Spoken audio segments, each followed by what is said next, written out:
The BBC overview video about the Rwandan genocide and conflict did a better job at covering a lot of territory more quickly than I could have done. And so that's why I thought it'd be a useful framework before we go ahead and start discussing the Percival and Homer Dixon article that we read for this week. There's a few things that I wanted to highlight that the video didn't have the time or space to be able to touch on. I've been concerned about this case, taking classes on genocide and conflict focused on Rwanda and the region. And I have in my bookcase a number of books about the Rwandan genocide that were written, in some cases, quite quickly afterwards. I spent a brief time traveling through the country back in 2001. Yeah, 2001. That was a while ago. A few things that they didn't touch on that I think are relevant to the subject matter of this class. First was that there was only a brief mention of the UN mission to Somalia that ended with the Battle of Mogadishu in October of 1993. But I think it is important to understand why international actors did not get involved from the outset of the conflict and why the U.S. wasn't keen to intervene. First of all, the Cold War had only ended a few years earlier. There was this push to democratize in the early 1990s. The United Nations, the Security Council, needs to authorize any kind of peacekeeping mission or intervention. And because of the Cold War, the vetoes used by the US, Russians, Chinese, British, and French pretty much prevented much widespread intervention during the Cold War. So the Somali case, after the coup that removed the long-serving dictator in Somalia in 92, ended up leading to a UN, or 91, late 91, early 92, ended up leading to a UN intervention that was led by the United States. This was during President George Herbert Walker Bush's presidency in the United States, and there was an effort to show that the United Nations would still be a relevant tool towards increasing peace and stability. The U.S. Intervened and tried to stabilize a country fractured by different warring factions. Didn't end up going very well. The Battle of Mogadishu, you might have seen the movie Black Hawk Down, ended up leading to the deaths of 18 U.S. soldiers, which was the focus. But as with a lot of these foreign interventions, you might pay attention to the international troops that were killed, but much larger number of Somali citizens, as well as local fighters were killed during this intervention. So the intervention and the battle was in October 1993. The President Habyarimana's plane went down in August of 1994. So April, sorry, of 1994, only a few months later. And within the first few hours after the president's plane went down, 10 Belgian peacekeepers in Rwanda, as part of UN AMIR peacekeeping mission, as part of this negotiated settlement to end the earlier conflict in Rwanda. The Belgian soldiers were targeted and killed, and sources suggest that that was a conscious decision by factions within Rwanda in order to help prevent any foreign interference.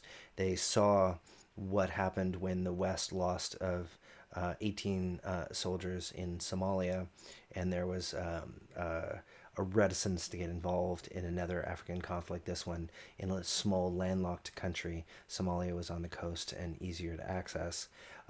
Belgium, sources suggest, put pressure on the United States to back their decision to try to pull back UN troops, and that helped reduce any kind of international pressure.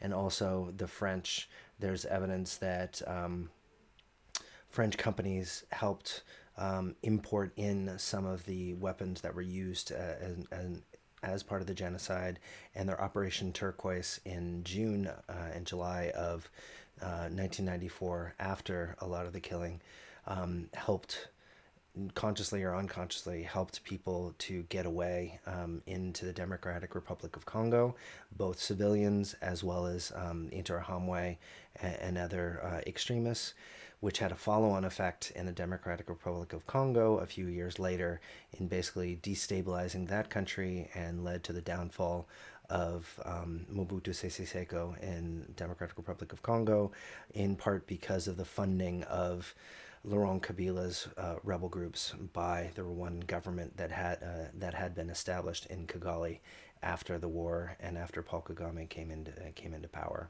So there's a lot of other factors involved that we can't cover in one video or in one article, but I would encourage you to learn more about it and the lessons that Kofi Annan, as the head of UN peacekeeping, who later became Secretary General, the U.S.'s peacekeeping interventions, and the evolution of a responsibility to protect that came about in 2000 and afterwards, were in part response to this particular case that we're looking at.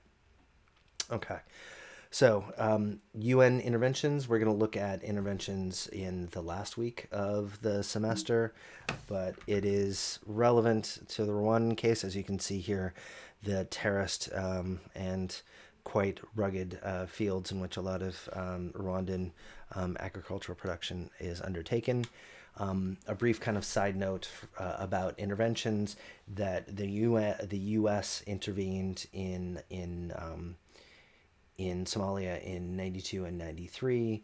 The French intervened in Rwanda in 94. The French intervened recently in Mali, which is currently experiencing instability as the French wanted to try to reduce the rebellion in the north. But by and large, a lot of the contributions to UN peacekeeping missions are undertaken by developing countries, as you can see on the right of this table: Bangladesh, Pakistan, India, Ethiopia, or Rwanda itself, while most of the money comes from developed countries in the global north. So I think it's an interesting and important, and it ties into some of the other readings that we found that we've already read so far this semester by Adine Saleh and Homer Dixon in his larger report and others, that when you're trying to draw that direct link between environmental factors and conflict, that can be difficult to do without taking into effect the political institutions, actors, and interests within the state. That these environmental factors, including population pressure, are interactive and conditional depending on the other factors within the state. So this quote from Percival and Homer Dixon: environmental factors do not provide an adequate explanation of the genocide in Rwanda. So it's not just that one block, it is that block in conjunction with other factors that led to various levels of scarcity. That while there was demand and supply scarcity within the country, it wasn't structural, as incomes were relatively equally distributed within the country. The Gini score was relatively low at 0.26, much lower than we saw with Brazil, even Australia last week. Urban areas had few opportunities for employment, and rural-urban migration was restricted after the onset of the war. Migrants had little choice but to move to and settle in hillside areas. So the urbanization that we're going to talk about in a few minutes, was less of an issue, that people didn't have the option to really move, and so they had to try to make the best as they could within their local situation. And so it was less supply and demand, but more this kind of structural, not structural scarcity, that people had to kind of scrape by with the resources that they had. They have four hypotheses as to what the links might be between these kind of population and environmentally induced scarcity and conflict and the genocide. High levels of grievance are what was driving it. Transition from authoritarian rule that happened after the end of the Cold War. The manipulation of ethnic identity and elite insecurity in the context of the Arusha Accords. They go through each one of these in more detail. I think it's really interesting, and it links with a bunch of other conflicts that we're going to touch on in this semester, that grievances were relatively high because of the of the overall scarcity of resources.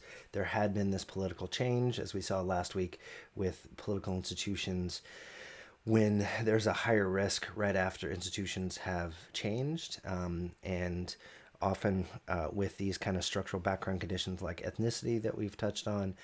With Burundi, that is not necessarily the ancient hatreds argument that was more prevalent in the 60s, 70s, and 80s, but more how ethnicity is used by people who want to attain political power, and ethnicity is a way to to make it salient. Like in the video, people were forced to have ethnicity on their identification cards, and then excuse me, it became a political issue after Belgian colonialization, and when there became distributional impacts, when the Tutsis were chosen to be the political elite, and the Hutus to be the more the peasant workers.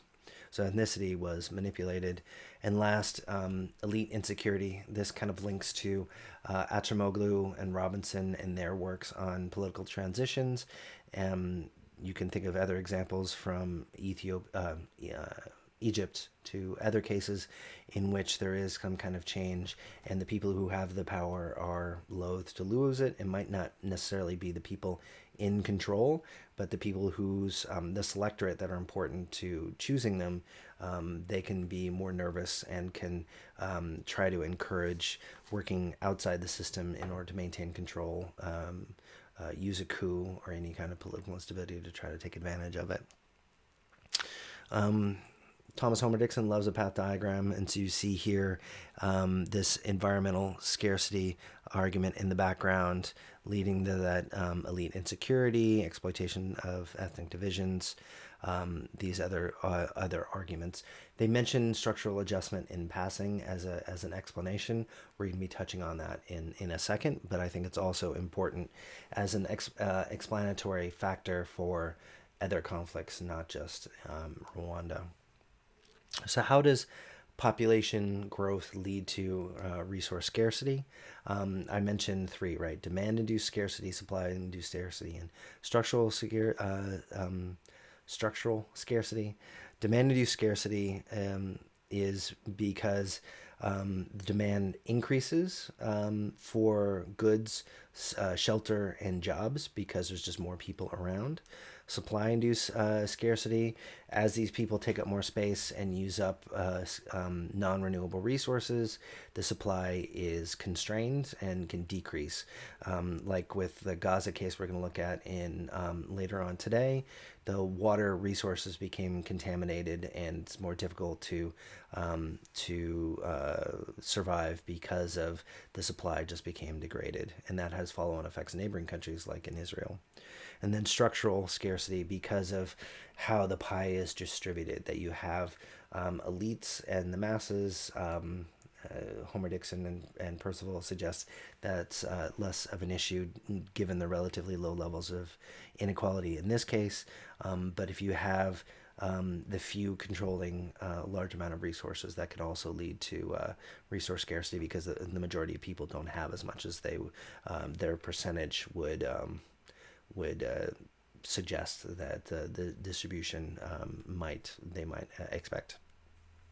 I mentioned structural adjustment programs a second ago. I don't know how many of you take in international political economy. I think I mentioned structural adjustment programs in my introduction to international relations, but in the 1990s as well as the 1980s, the International Monetary Fund adopted policies in order to try to encourage reformation of political and economic institutions in countries that were going through hardships by suggesting and requiring, in order to get funds, the adoption of a number of policy changes, letting their foreign currency float, cutting back on debt, cutting back on spending as a way to try to right the fiscal ship. These things can cause a lot of hardship in countries, and in the short term and the medium term Argentina just refused to pay back the debt after these structural adjustment programs proved too onerous. I think there's been some move away from trying to implement them as the evidence for the drawbacks of structural adjustment programs has become more clear. But in this case, Rwanda going through that process, Homer Dixon and Anderson and others have recognized that that can create characteristics of scarcity and sow the seeds of discord that could lead to conflict. So this paper came out a few years after the Percival and Homer Dixon, and I mention it because it suggests a few other factors to try to explain the same outcome, and it shows how different articles can focus the relative importance of different factors differently. So Anderson focuses on the structural adjustment programs, the move to multi-party democratization, which is similar to Homer Dixon and Percival, and the peace negotiations and implementation. So some of it is similar, but the relative focus on structural adjustment, I think, is relevant. So the Rwandan case, I could spend an entire semester on it, but it highlights a couple of important issues that relate to general trends in this class, that population growth can shrink the pie because of supply-induced scarcity, increasing demand-induced scarcity, or unequal distribution of the resources within a country.